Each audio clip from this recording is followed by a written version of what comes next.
Il parco di Villa Durazzo a Santa Margherita Ligure ritorna alla sua piena e completa fruibilità. Si è infatti concluso l'intervento di restauro finanziato con 2 milioni di euro di fondi del PNRR ed eseguito tra il gennaio del 2023 e il marzo del 2025.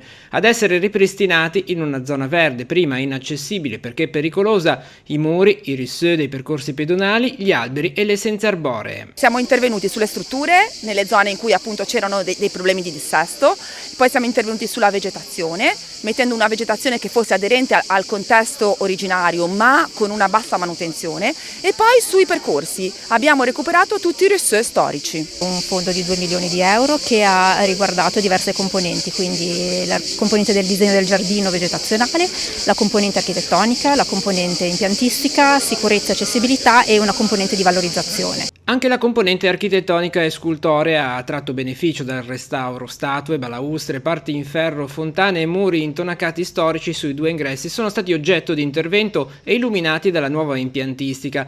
Realizzato un sistema wifi di irrigazione e di compostaggio per i rifiuti vegetali. È stato un restauro improntato alla sostenibilità del parco storico come elemento vivente e quindi fatto di componente essenzialmente vegetazionale e morfologica che si è provato a ripristinare e a rendere maggiormente resiliente. Villa Durazzo è una location e il suo parco sono una location che si presta a tantissime attività diverse, qui si svolgono matrimoni, funzioni, ma è anche apprezzata come polo museale, sia la villa sia il suo parco meraviglioso, e adesso con questa parte che lo completa definitivamente speriamo di poterla valorizzare ancora di più. Con l'inaugurazione del restauro, il parco fino alla fine di agosto sarà accessibile anche in orario serale e notturno, restando aperto sino alle 23 grazie al nuovo impianto di illuminazione.